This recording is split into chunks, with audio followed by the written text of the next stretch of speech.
Hey, Struan from Provenance here. It's Easter, and that means it's time to eat some lamb. Come inside, we're going to show you how we break up our lambs in time for your Sunday roast. Let's head inside and get to work.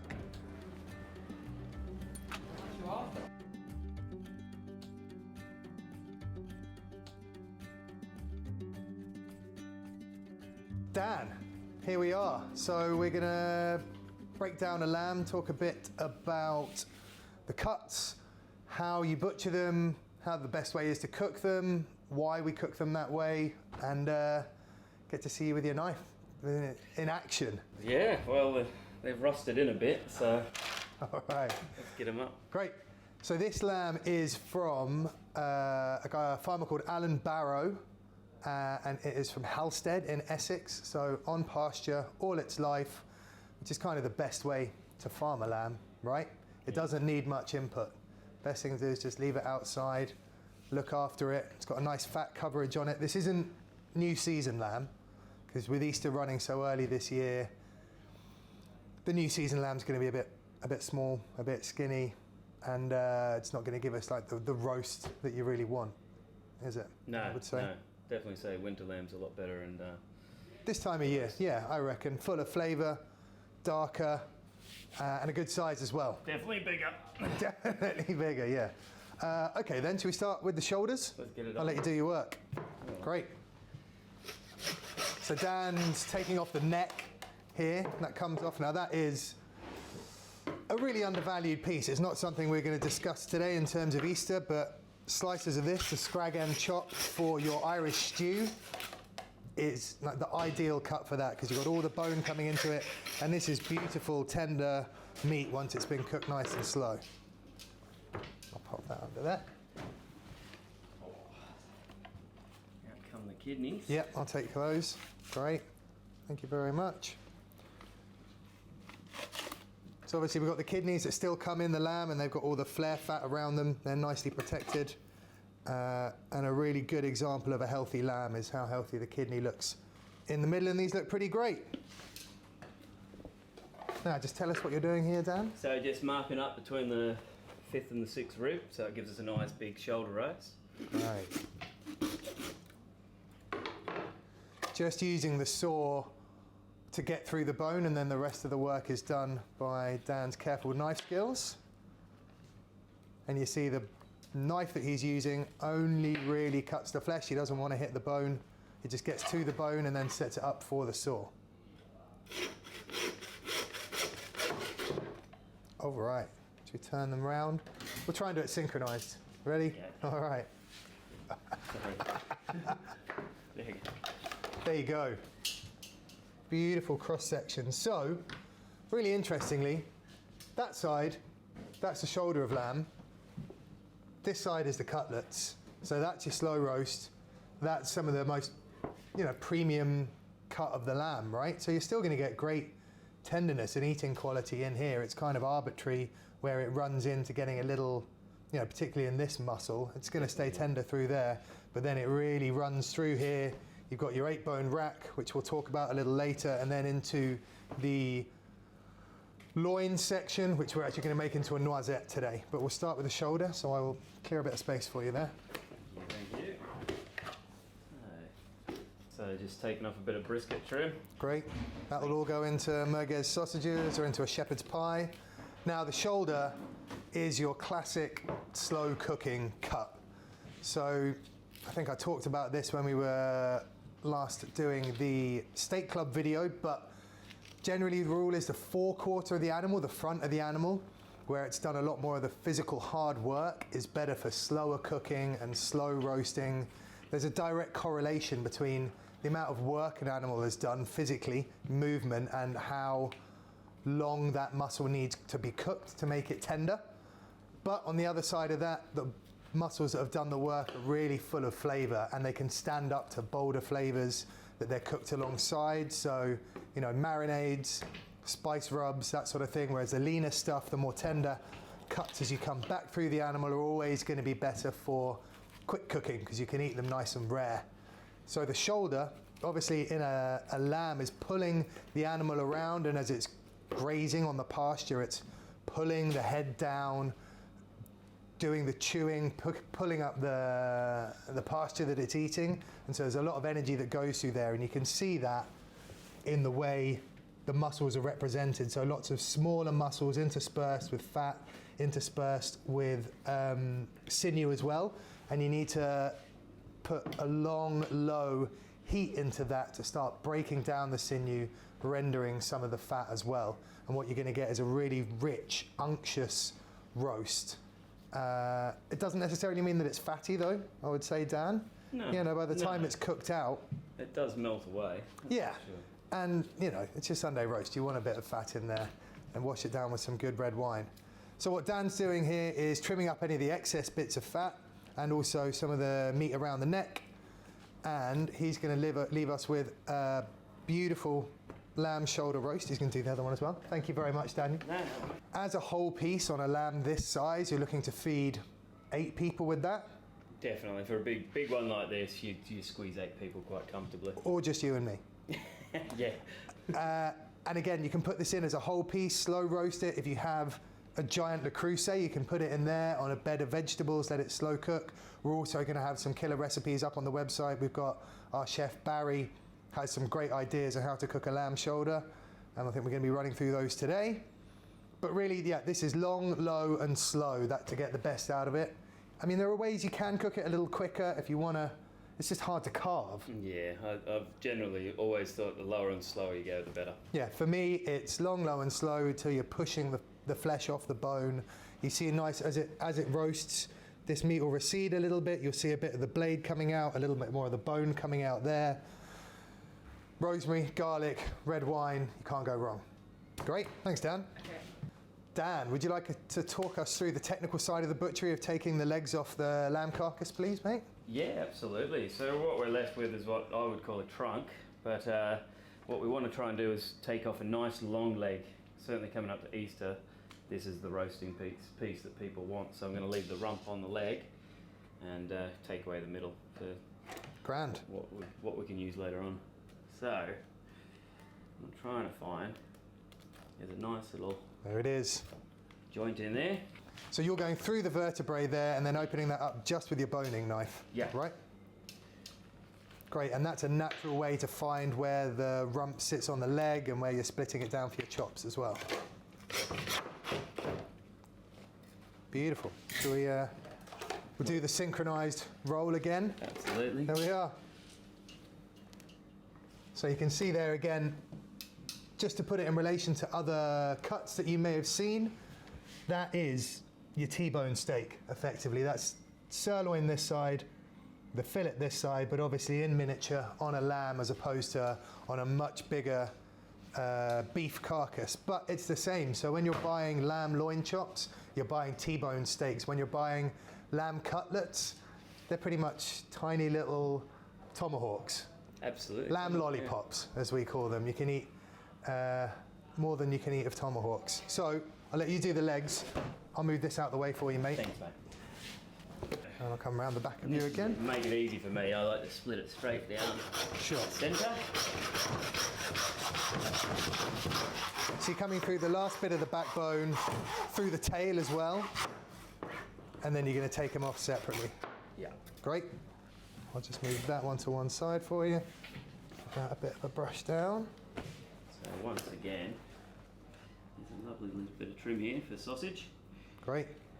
Now this is a real skill, I would say, taking the H-bone out, leaving as much meat on the leg as possible, because it's not a standard shaped bone, right? Irregular, that's for sure. And then you've got the slipper cut in there as well, which Yeah. we'll try and catch on camera, which is a really interesting, that's just in here.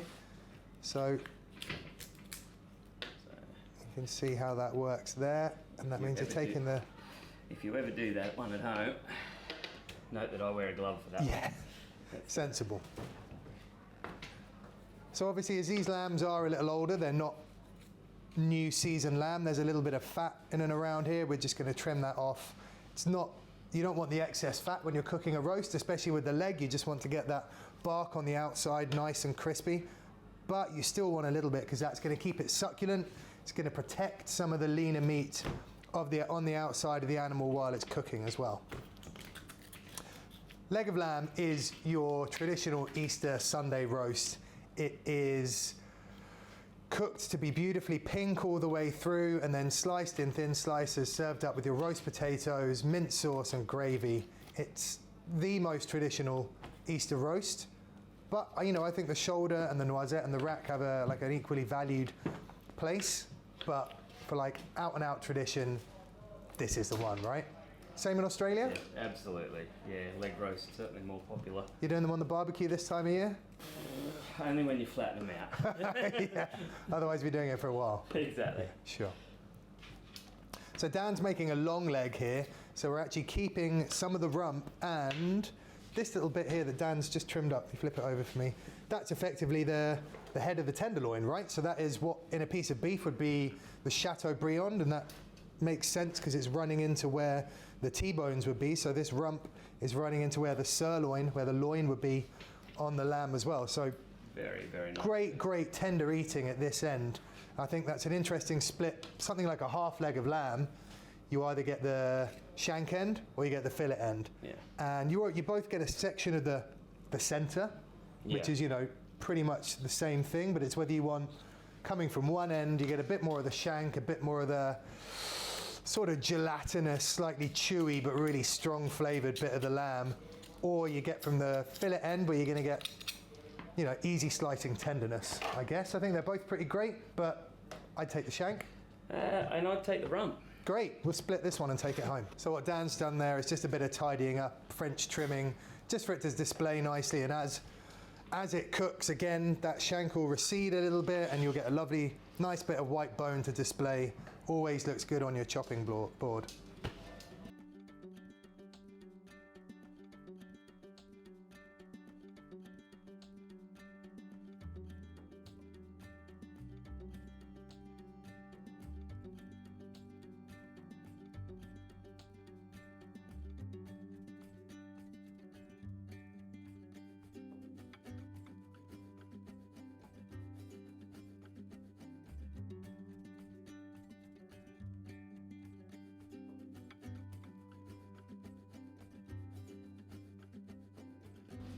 Okay, onto the middle of the lamb now. So this is where we get the rack and what would be the chops, but we're actually going to make into a noisette today. So this is really the premium end of things, I'd say. Right, Dan? Absolutely. Price-wise, that's partly due to scarcity. You know, there's a lot less weight of this meat than there is of the shoulder and the leg, but also because as it runs across the lamb's back, this is like the most tender, least hard-working part of the animal. This is where you get the sweetest meat, the cutlets and the chops. You traditionally think of them more as, you know, things that you'd eat individually, but they cook great as bigger roasts as well. Perfect for a couple of people if you've got a small household this Easter. Take that off your hands, but this is what we're going to make into the noisette. This is what Dan's going to turn into a couple of lamb racks for us first.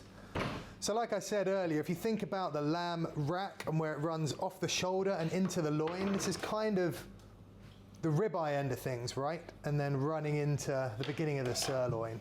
So that's your ribeye through to your sirloin. Yep. Great. So Dan's going to come straight through the middle of the backbone. Give it a nice even split. Let's hope straight Yeah, through. sure.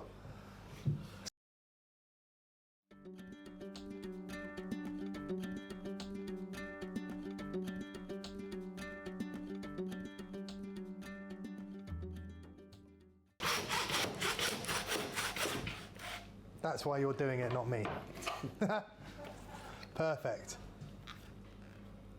Take out a little bit of the spinal process. Just take one to one side. Which do you want to work on, Dan? Left or right? You can take that one from Thanks me. very much. Thank you. All right. So just tidy up a bit of that, and then we kind of choose how long the ribs are going to be, and that's done by eye. It's done by experience. Years and years of having done it. Generally what I'll do is like a four finger rib, but they're my fingers. Give me that belly. So that's not going to go to waste either. That'll go into burgers, sausages, shepherd's pies. It's all good stuff. None of it goes to waste. So Dan's just going to take out the last little bit of the shoulder blade that pokes into the rack. Thank you. And then a quick French trim. Now, French trimming really is just for display, just to make it look good. But there is nothing wrong with making your food look good. We love it. We think it gives it a certain refinement. I'm not sure if it is actually French. I wouldn't imagine it probably is. I think, but it's called French trimming. And if you're going to do it, you've got to do it right. You've got to make sure that there isn't any sinew or fat or meat left on those bones, because that'll burn even with a quick roast like this. So it's got to be nice, clean bones. And then they look beautiful when cooked. We don't put the little chef's hats on them. I really wanted to. Yeah, I know. I think they're of a time. But to be honest, we're pretty busy at Easter. We'd have to hire someone full time just to be chef hatting the racks. True. It would be me, wouldn't it? It would be. It would be me. Great. Glad that I can still contribute usefully. Okay, so Dan's cleaning the bones here, and then he's going to chine it. So take the backbone off, because obviously the backbone running all the way underneath, it's pretty hard to carve without that being removed. I'm just going to wipe my hands. Sorry, Dan. It's always a bit messy, isn't it? That's all right. I get my hands dirty still. We can skip through a bit of this. Yeah. So then Dan's going to take the chine bone off. So this is just where the ribs meet that half of the backbone that's left.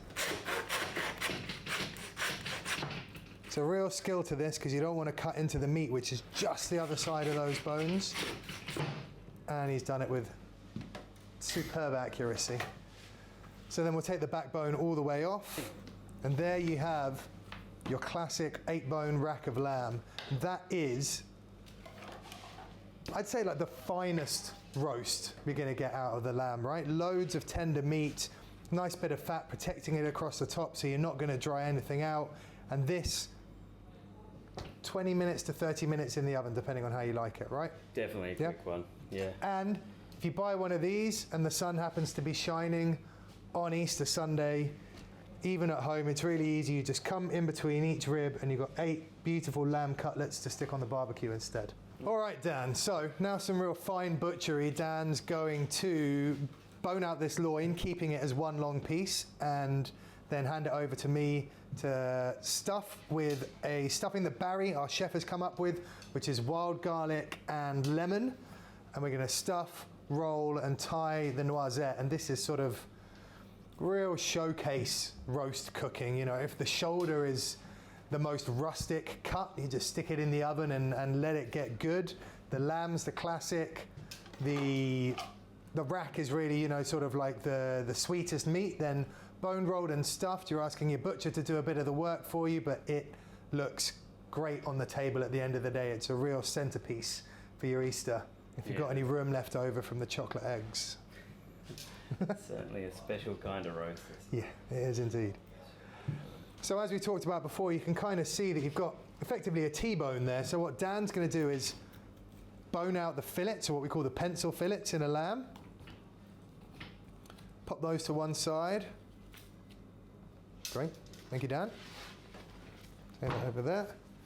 So he does that on each side, and then there's sort of like almost like a cross of bone which needs to be taken out, which is part of the backbone. The real skill is working your knife underneath to leave the skin across the top of the loin in one piece, and that is what the whole noisette is around, that everything is encased in that original piece of skin with a nice bit of fat coverage on top, but there's no bone to work your way around when you're cooking it and eating it.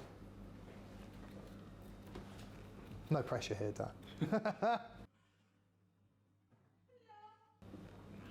All right, so you work your way around there. It's a crucial moment. I'm going to leave it. I'm going to hold off. So did you do this sort of thing in Australia as well, or something you more picked up when you came here? I've definitely picked it up over here. Yeah? So, yeah, I think the fact is we can't steer away from a lamb chop back in Oz, so this is exactly where all our mid-loin chops come from. Of course. And yeah, we just love them on the barbecue, I guess. It's funny how different sort of different cultures value different bits of the cut, right?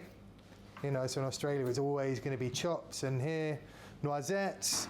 Well, you guys love backstraps as well, I guess, at the other end of that. So you're still taking that whole, that's a lamb backstrap there, that's centre cut of the loin, and that is just beautiful, lean, tender. That's as close as you're going to get to a fillet steak off a lamb, right? Most definitely. I mean, that is the fillet, but yeah, it's too small. As far as size, you definitely. That's why they call it the pencil fillet. Let's get it there. Great.